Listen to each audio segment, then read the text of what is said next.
All right, everyone. Welcome to week 2, tasting 2 of Beauj 2025. We're tasting this guy. 2022, there you go. 2022 Jean-Baptiste Duperray, Le Du Complices, Coteaux-Bourguignon is what we're tasting today. Sorry, my pronunciation, French pronunciation is horseshit. I acknowledge that, but that we've got. Got the tasting ones young, as you always expect, but yeah, you may also see my dog make an appearance. Oh, there's Speedo. So it's just me and Speedo here tonight, so here we go. Pretty excited about this one. Doing something a little bit different this year. So, last 4 years that we've done Beauj box, the first 2 bottles have always been kind of the regional Beaujolais regional appellation, so Beaujolais and Beaujolais Village. But this year, this is something Coteaux-Bourguignon is it's not new, but it's one of the pan appellations. It's a pan Burgundy appellation. So it's not just Beaujolais. It's actually the fruits can come from anywhere within Burgundy, going all the way to kind of sub-region of Auxerrois, just outside of Chablis. If you're familiar with little small appellations like Irancy, that's in Auxerre or Auxerrois. Really fun wines there.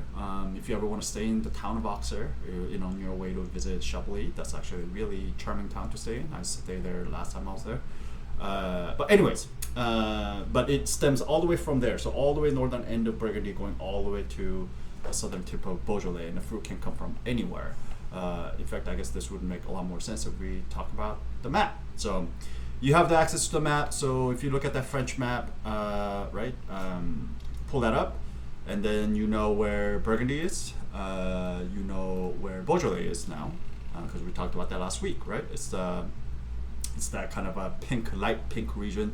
So Burgundy is southeast of Paris, and if you kind of follow the river, the Yonne River, coming down, you see the town of Auxerre. So that's what I'm talking about. So that's that and the little part to the right, just on the to the right of Champagne. The Champagne is a purple region, so that most northern part of Burgundy, that's Chablis, and then you get into Côte d'Or, which is Côte de Nuit and Côte de Beaune, and then you get into Chalonnais, Mâconnais, and then you get down to Beaujolais. That's kind of the region how it goes down. So the fruit can come from anywhere within this kind of a hot magenta pink Burgundy area, as well as this Beaujolais area, anywhere, sourced from anywhere. It can be varietal, it can be or blended. In our case today, it is a blend. It's a 50-50 blend of Pinot Noir and Gamay. So Pinot Noir, the grapes. I mean, that's not surprising, right? Burgundy being the or noble grape of Burgundy being Pinot Noir, or one of them, and then the other being Gamay from Beaujolais, because this is a pan Burgundian kind of appellation. So, in case you haven't heard Coteaux-Bourguignon, that's what we are tasting today. It is a regional level, like a pan Burgundian appellation, like I mentioned.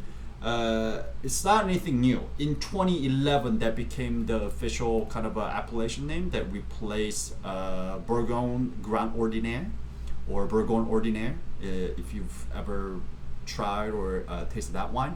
So that's kind of the regional Burgundian appellation, like Beaujolais, right? When you say Beaujolais, the grapes can come from anywhere within Beaujolais. It could be Cru Beaujolais, it could be Southern Beaujolais, it could be Beaujolais Village, anywhere within Beaujolais. So Bourgogne Grand Ordinaire or Bourgogne Ordinaire was that kind of like a regional, pan-regional appellation for Burgundy. Well, in 2011, they actually officially replaced that with Coteaux-Bourguignon, mostly probably for marketing reasons, because Bourgogne Ordinaire literally translates to ordinary Burgundy. So just to kind of make it sound a little less judgmental in terms of its classification, they changed the name to Coteaux-Bourguignon. But the Bourgogne Ordinaire, Bourgogne Grand Ordinaire, has been around since 1937. And some producers still use that old appellation label or appellation on their label, even though it's kind of been phased out. So if you do see that, know that the fruit can come from anywhere in Burgundy, all the way from Auxerre and Chablis region, going all the way down to the southern tip of Beaujolais. And as you can imagine, a lot of these fruits can have a lot of different soil types, right? Limestone from Burgundy. If you get up to Chablis, we're talking about Kimmeridgian clay, which has a lot of like a marine life, like marine shells in there. And then as you go all the way down south towards southern Beaujolais, you get sand, you get clay, and then you get some limestone as well, which is what we have some of it here. But they do make white, red, rosé. So anytime you see this Coteaux-Bourguignon, no, it can be white, red, or rosé. Their list of grapes that are allowed, varieties that are allowed to make Bourguignon, Coteaux-Bourguignon. But if you get red or rosé, most likely it's going to be either Pinot Noir or Gamay. It could be varietal, so it can be 100% Gamay, it could be 100% Pinot Noir, or it can be a blend, which is the case this week, which is a 50-50 blend of Pinot Noir and Gamay. But Chardonnay's allowed, Aligoté, which is another variety that I actually absolutely love from Burgundy. I think it's one of the most underrated, overlooked kind of variety of Burgundy. But Aligoté is also allowed, but also lesser known kind of local varieties like César and Tessera. Those, if it comes from Iran Sea, that kind of Chablis region, that's probably where you will find it. But yeah, so know that it can come from anywhere. So this year, I figure, we've had Beaujolais and Beaujolais Village every year, and just to kind of try something different, but still kind of get a sense of Gamay and all of that. So yeah, it's not a for you Beaujolais purists. I guess this is not a pure Beauj, but it's like a hybrid. It's like if Burgundy and Beaujolais had a bastard child together, this is kind of what you would end up with, but delicious and fun and full of personalities, like a lot of bastard children can be. I don't know. I can't speak on behalf of bastard children. Anyways, let's talk about who makes it. I will send out this picture as well, so I have some pictures in there. There's a family estate, kind of what that looks like. But the guy's name is Jean-Baptiste Duperray. Is the young guy. There's a picture of himself in the Google Drive folder that I'll be sharing with y'all, as well as a picture with his dad. Very young dude. The family estate, the winery where they currently make wines from, has been around has existed since 1840. But it was under control of a large kind of landowner who exploited the fruits without kind of any passion for growing it or making wine. And quite frankly, that's kind of the way it is right now in southern Beaujolais still. But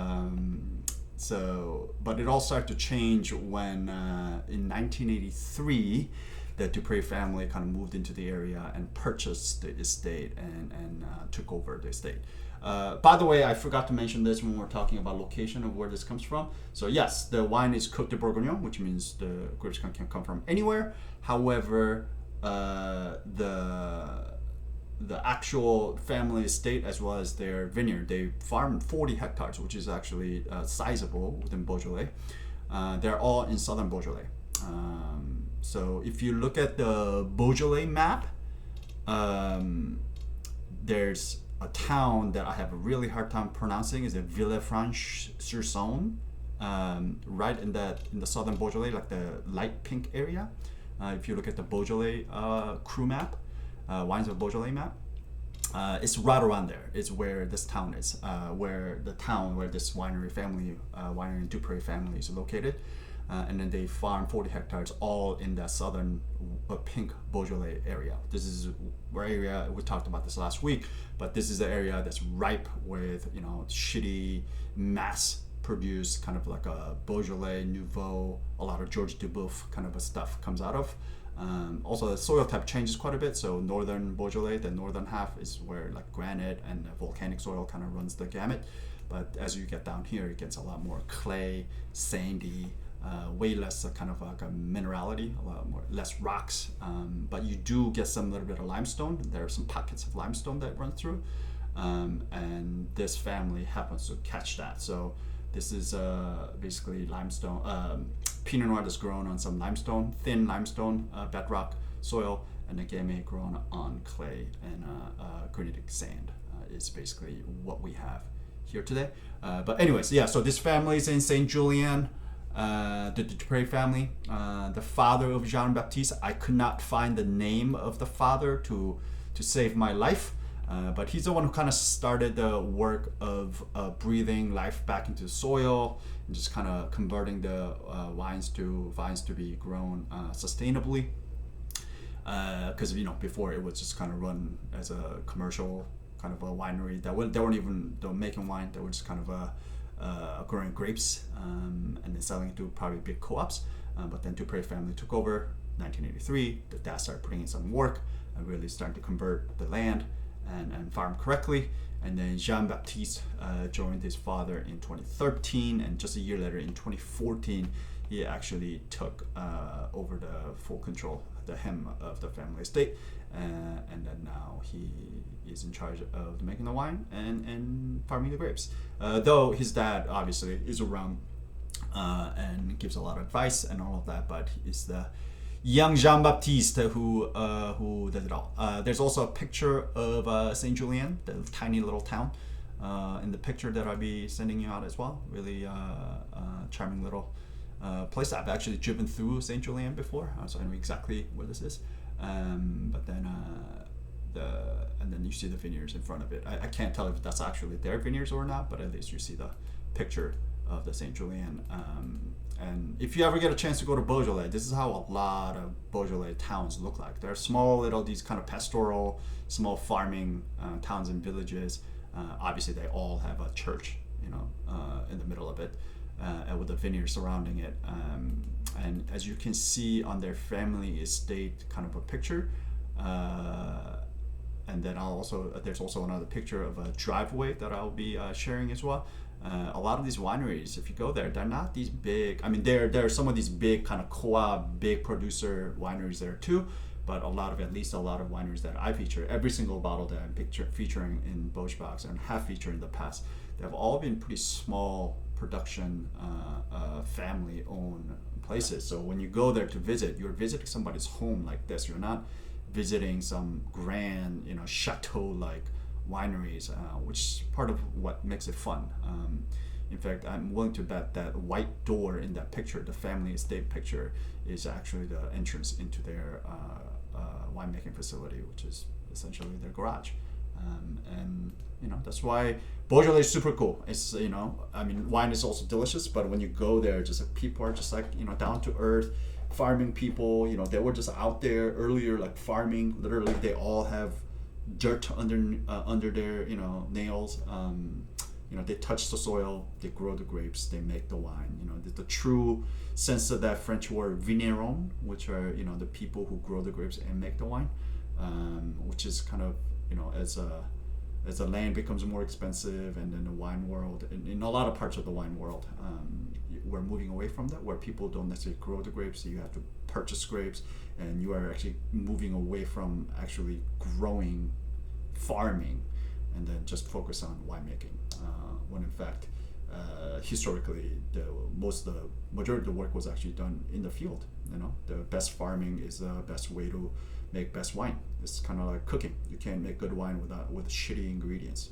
So get the best ingredients you possibly can, farm the best grapes you possibly can, and then try to do as little as possible, and just don't fuck it up, and just let the grapes speak for themselves. It's kind of the idea of a lot of these small kind of natural wine producers in Beaujolais, and part of the reason why I love this region.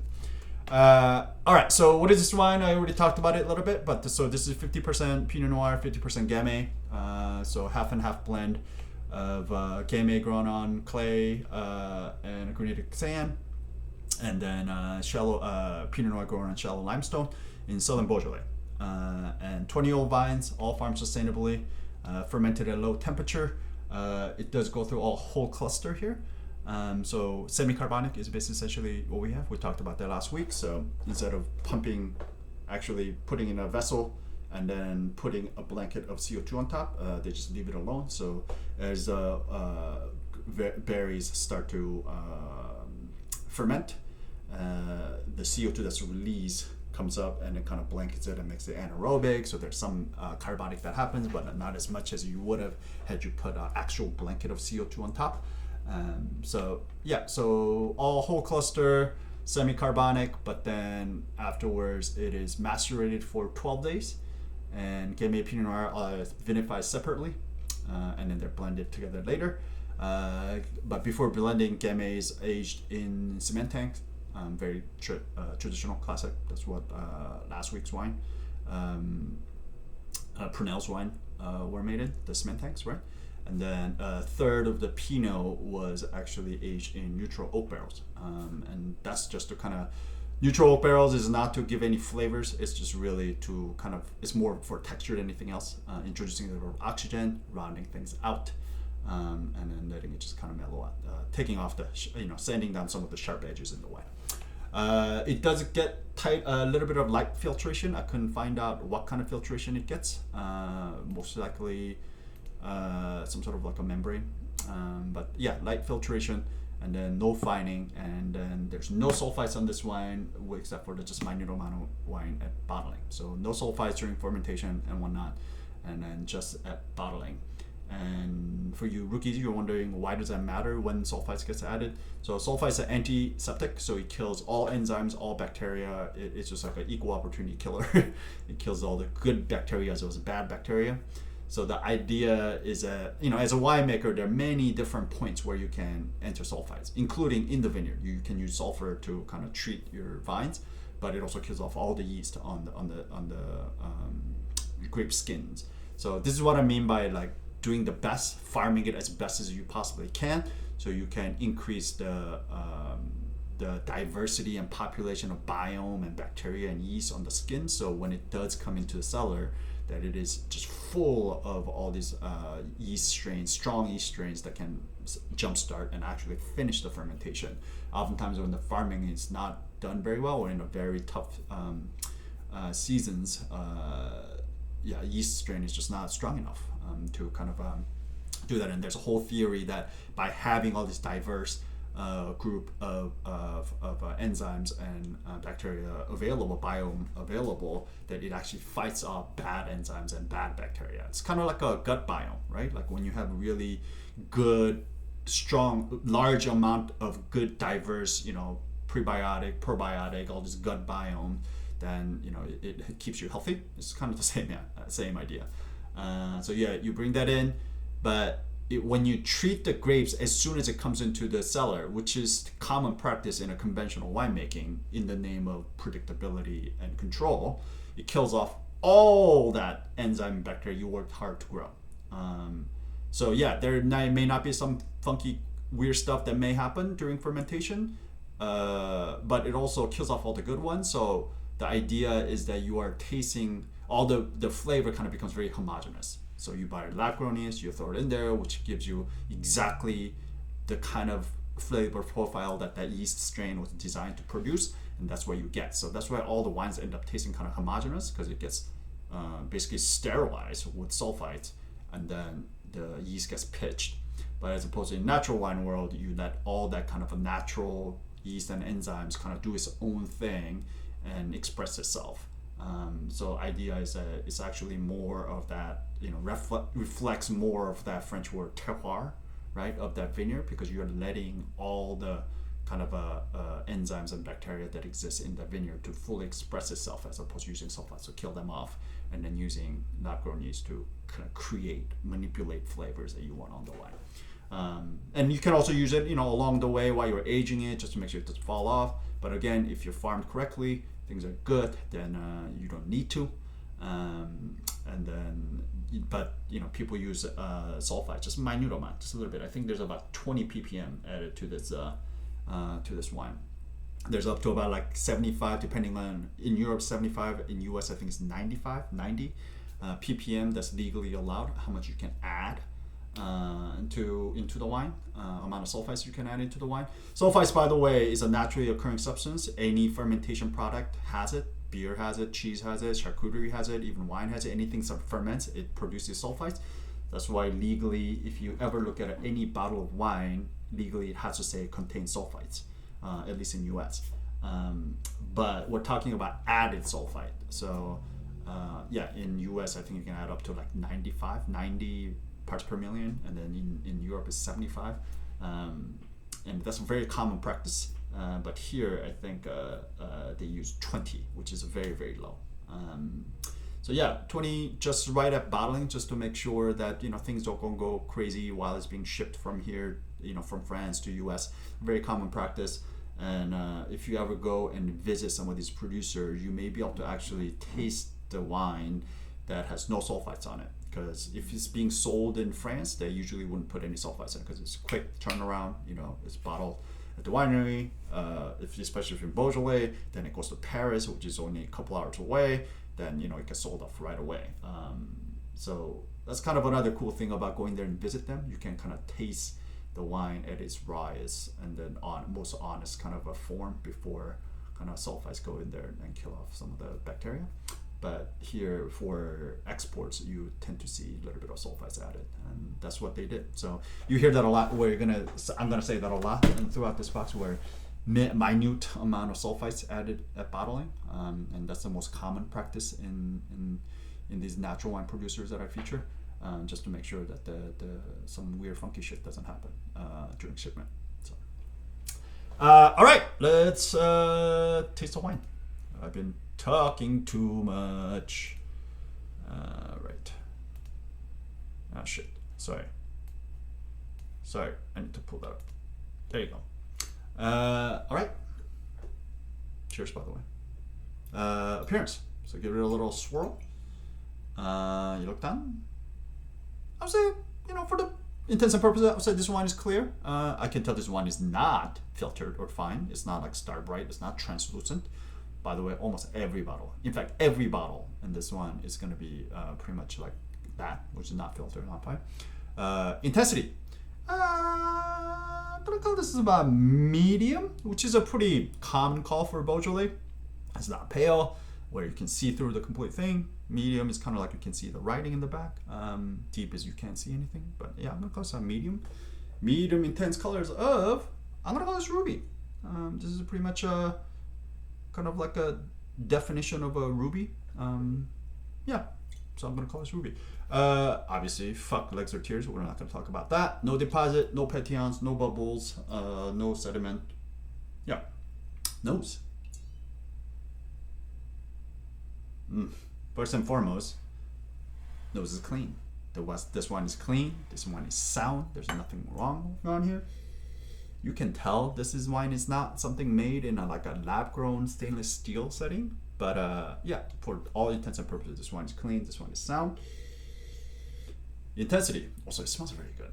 I love this wine. This is super fun. This is just delicious. It's just like one of those things that you can keep around and pop open during weekday when a friend comes over. It's like if I was still running a restaurant and then managing a wine list, like this is something that I would have just as like a crowd pleaser, just to kind of have it around, kind of for people who are like, I'm not sure what I want, but yeah. Excellent by the pour option here. Anyways, intensity. So move it towards your nose. Like I would get it about here, which is what, 2-3 inches. I'm gonna say medium plus. It's quite expressive. Medium plus intense aromas of. What do we get? I guess some floral, for sure. Very typical Beaujolais, but Pinot Noir also quite floral. Not like floral, but it has some kind of that ethereal, lifted kind of pretty thing going on. I get both kind of like violet, and again, this is, we're all susceptible to power of suggestion, but knowing that this is half Gamay, half Pinot, like I get both, like a little blue. In fact, that's kind of the theme here, like I get both kind of like the blue as well as red kind of a thing going on here. So I get a little bit of violet, a little bit of rose, no green fruit, no citrus stone, no tropical, but here, when we get to red and black fruit, definitely get some red fruit. yeah, I definitely get some red currant. I get some cherry for sure, but black cherry as well as a red cherry. There's some of that like, and this is probably where the semi-carbonic thing comes in. It's like there's some real fresh fruit here, but also like very, I talked about this last week, high tone, right? Little candy, little confectionery. Yeah, like a little bit of that like Starburst cherry, a little bit, you know? Real cherry too. Like, so I get like a fresh black cherry, but like the like Starburst red cherry kind of flavor, if that makes sense. A little bit like a wild strawberry kind of a thing going on here as well. And then yeah, black cherry, touch of like a black currant. But yeah, mostly to me, this lives in the kind of like a red fruit world, not so like super dark. And that makes sense given that this is a Pinot Noir, right? Pinot Noir depends on where it comes from, but you know, cool climate like here in Burgundy, Pinot Noir usually expresses much more red fruit, right? And even the Gamay, when it's not grown on these kind of really rich mineral soils like volcanic soils or granite, here it's grown on mostly sand and clay. It does give off a little bit of that red expression rather than a black expression. So to me, fruit character is much more red, but I do get some black cherries and some blackness here, but mostly red. And then high tone. High tone is a fresh fruit. Yeah, talked about that, just a character of the fruit, dried and cooked fruit. No herbaceous, nothing. Yeah, nothing green, nothing underripe, nothing unripe about this. No spices. Any stone? Not a whole lot. I mean, not really. I mean, maybe you can convince me that there's like a little sprinkle of rock this here, but to me, this is very kind of fruit, flower, primary fruit driven kind of a wine. No secondary, no tertiary. This is way too young. Yeah, no spices. Again, it was all neutral barrel. It was only third of a Pinot, so third of a half is basically what got neutral barrel, not even new barrel. So yeah, but no oak here whatsoever. So this is all living in a very much primary, fresh fruit, candied fruit, red, you know, ton of red fruit, touch of black fruit, some floral. That's what we got here. Very fresh, very lifted. Like even in smell and the nose, like this doesn't come off like heavy and like big. It comes off like very like light on his feet and lifted. Palate. Start from the top.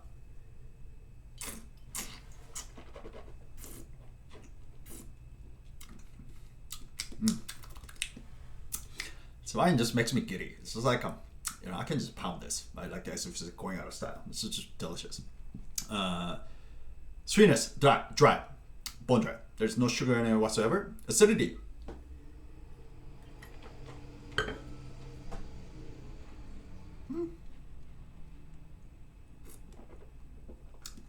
It's like a higher end of medium, maybe lower end of medium plus, but I'm gonna go about a medium. I'm gonna go with the medium on this one. Tannin. There's some tannin here. Not like super fine tannin. It's also like a pretty like a rough tannin. Very like a green, chewy kind of a tannin, but not a lot of it. But there's definitely some tannin.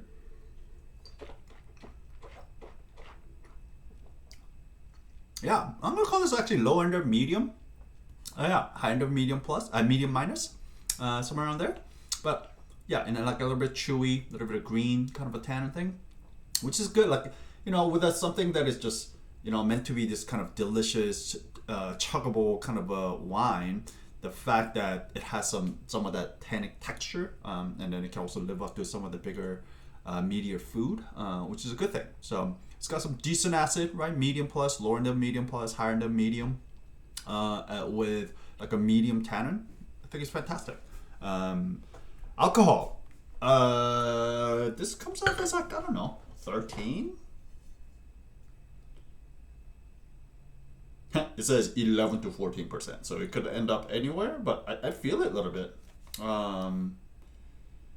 Also here, the label on the bottle, it says the cépage, which is just a French word for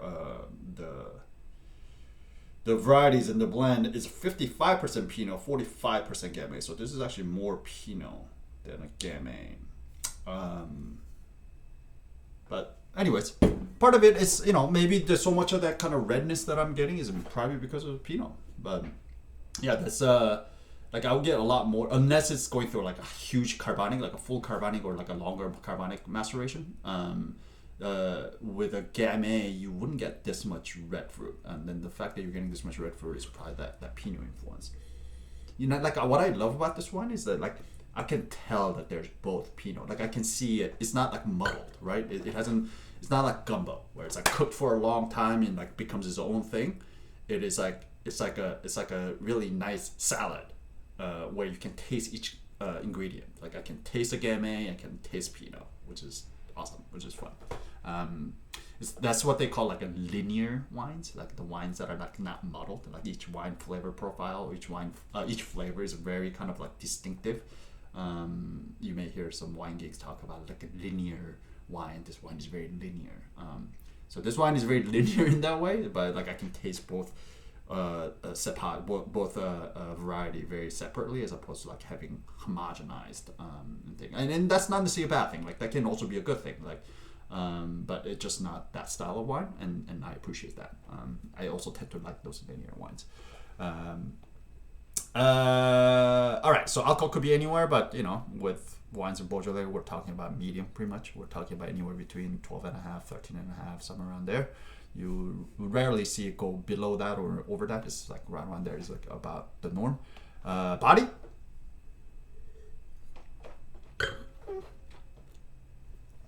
About 2%. I'm gonna call this medium. Most of what I have to talk about, flavor intensity. Again, lower in the medium plus, higher in the medium. I'm gonna call this a medium plus. It's not shy. I mean, this wine is very expressive. It lets the flavors be known. And again, everything that we talked about is confirmed here. Like that little bit of violet, a little bit of rose. Again, maybe power suggestion, knowing that this is both Pinot and Gamay, but if I got this blind, maybe I'll think differently, but I get both. I get both blue flower, I get red flower. Very fresh though. There's nothing dried about these flowers. It's just like right when it's just like a fresh, like a spring flowers to me. So everything about this wine is very fresh, and this is what I like about it.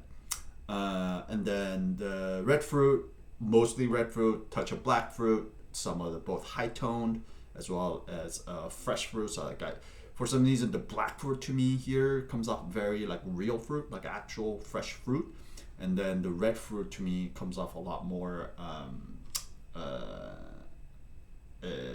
confectionery, high tone. But yeah, so both like red currant, some of that like wild strawberry, red cherry, as well as a black cherry, touch of black currant, like a little brambliness here, all of that. Really delicious, fresh.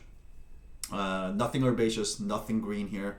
And that's the whole. You rarely get like super herbaceous Beaujolais because, especially if it has gone through carbonic, and that's the whole point of carbonic maceration, is right to extract as little phenolic as possible, and stems and all that is where you get phenolics. Tannin is a phenolic.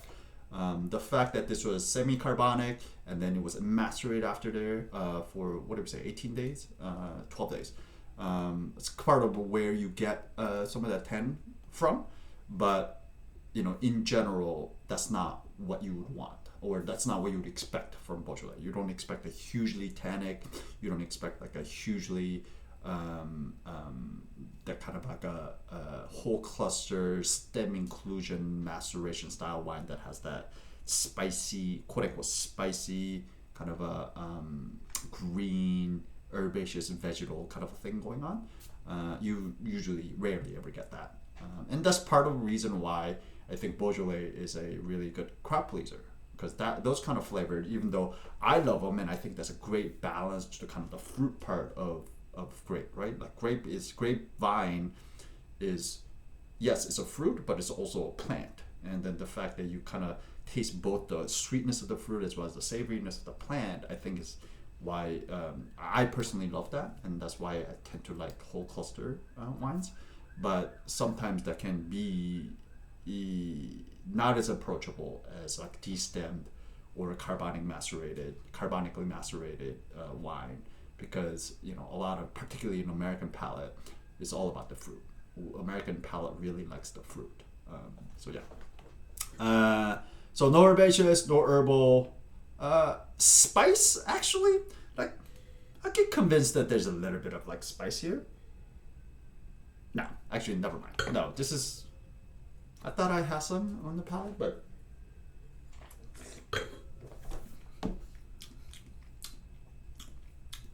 yeah, no. I mean, maybe a touch of like a pepper or something, but no. It's mostly just. I mean, this is just very much of a fruit, primary, fresh, youthful, that kind of wine. Not a whole lot of minerality here. Again, this is all, and this is the thing about Southern Beaujolais, right? Like as you go to the Northern Beaujolais, the northern half, the Cru Beaujolais and all of that, now you're being planted on a granite soil, volcanic soil, so you get to see some like a real mineral expression coming out. But down here in Southern Beaujolais, you're not going to get a whole lot of minerality. It's just not the type of place for it. Not that it's necessarily a bad thing, it's just that you get a lot more just kind of like a fruit and a really immediate kind of youth and an approachable kind of wine, and this is exactly what this is. So yeah, not much of a minerality, just kind of all in the fruit and flower. Really delicious, fresh fruit, fresh and high-toned fruit, and with pretty flowers on top. No secondary, no tertiary for me here. This is all pretty much a primary fruit-driven wine. Finding the length.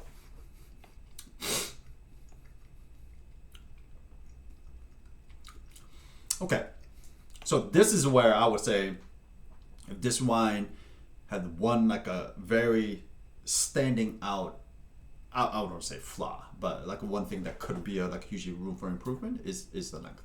I'm gonna call this a medium.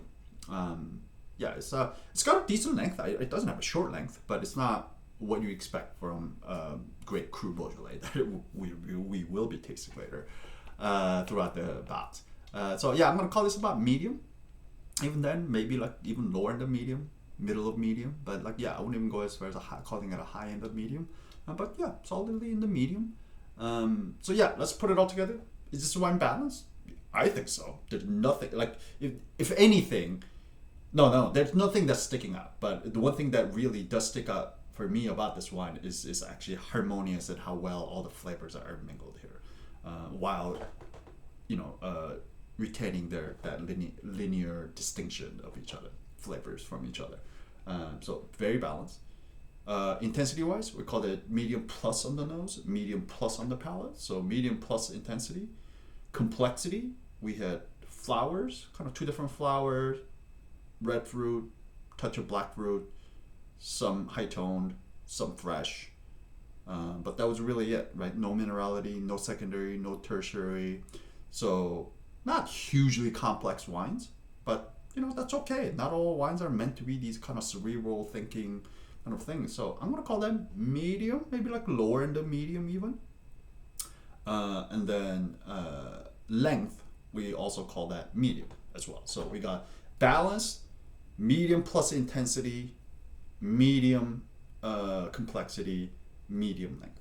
So when you put it all together, it's somewhere between medium and medium plus, but there are two mediums and one medium plus and everything, closer to medium. So I'm gonna call this good. But I can definitely see this maybe, I just opened this wine right before the tasting, but maybe with some decanting, maybe this will become more expressive and there'll be even more different kind of things that are coming out, jumping up the complexity a little bit more, maybe jumping it up to very good. But as of right now, with the wine in my glass, I'm gonna call this good. Readiness for drinking and ageability. I think this wine is drinking beautifully right now. I love this wine. I really like this wine a lot. It's beautiful. In fact, I'm gonna drink this tonight with my dinner. This wine is delicious right now. I think it's beautiful as it is right now. Could it be aged? Well, let's talk about it, right? Structure component and flavor component. Structurally, we're talking about acid and tannin. Acid, we called it medium, higher end of medium, lower end of medium plus, right? So decent, it's all right. Not crazy. And then flavor-wise, intensity and complexity. Intensity we call medium plus, so good intensity, but really not much complexity going on here. It's really just the red fruit, touch of black fruit, some flowers, some high tone, some fresh fruit, right? No minerality, nothing else. Tannin wise, we called it about medium, right? So maybe decent amount of tannin, but not hugely high, like lower end of medium is what we said. So even structurally, it's not like meant to be, like it doesn't have a crazy strong backbone. Even on an intensity wise is good, but the complexity wise doesn't have a whole lot of things going on. So I think this wine is fine. I don't think this wine is meant to be aged for a long time, and Coteaux-Bourguignon is not meant to be aged for a long time. Just like, Burgundy Ordinaire, Burgundy Grand Ordinaire, like I said. Those are wines that are meant to be like everyday wines, that are meant to be like table wines, that are meant to be like, bistro wines. These are the things that people drink every day.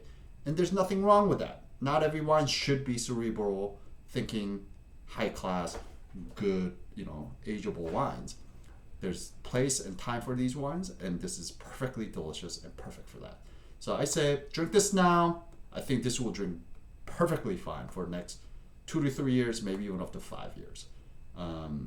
You may see some of that freshness of this fruit start to fall off, maybe towards year 5, but for the next 2 to 3 years, I think it'd be perfectly fine. And what I love about this wine and what I think makes this wine delicious is its freshness. It's fresh fruit, its liftedness, its kind of beauty, light on its feet. So once it starts to lose that and go into tertiary, maybe it may add some complexity, but is that going to be more delicious? I doubt it. So drink this now, drink this over the next 2 to 3 years, and if you want to throw hold a couple back just as an experiment to see what it does 5 years and beyond, by all means. But I say, don't even worry about it. Just kind of drink it down, because that's exactly what it's meant to be. It's Coteaux-Bourguignon. Yeah. Cool. If you have any questions, obviously, disagreements, put it in the email, send that to everybody. I want that, that email chain is meant to be for everybody's, communication. So we can all communicate while we're tasting through these things. So don't be shy in sending things out to the group.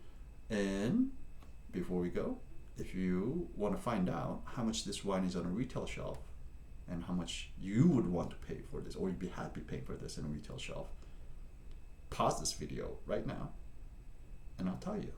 So pause it right now. Yeah. So Coteaux-Bourguignon, pan-regional appellation, right? It's not, again, like I say, it's not meant to be aged for a long time. It's kind of like an everyday wine kind of a thing. We call this good quality, not to be aged for a long time, but also made by people who care about it, who are actually doing it sustainably and doing it right. So how much would this be? This will be, in a retail shop, $20 a bottle. For $20, I would drink this all day, every day. I'd be happy to pick up a bottle of this, bring it to any party, any dinner party, any just party. I mean, because this is kind of stuff. I mean, because of the tannin, it has a lifted acid as well. It'd be good with the food and dinner party as well. But it's just so delicious to drink on its own. So if you need just like a sipping something to do, that's what, like I said, Coteaux-Bourguignon. When you have things like this, keep a few bottles around in your house. When a friend comes over, you don't know what to open up one of these. It's delicious. I mean, it's fucking Pinot and Gamay made in a chuggable everyday style. Like, who doesn't like that? Full of lifted fruit and flower, and it's pretty and light and fresh. Come on now. So, and it's $20. So, yeah. And Coteaux-Bourguignon, again, not all of it is great, but when you find the right producer, and you got to do your homework. But it's a great place to find some value. And to me, $20 for this wine, I think, is an excellent value. So that's it for tasting number 2. And whoo, look at this. Kept it under 45 minutes.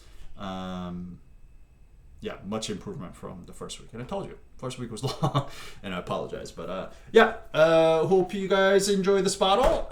Let me know if you have any questions. I'm going to send this out with all the attachment, and then I'll give you my report back on how this develops over the next few days as well, if I don't drink all of it tonight.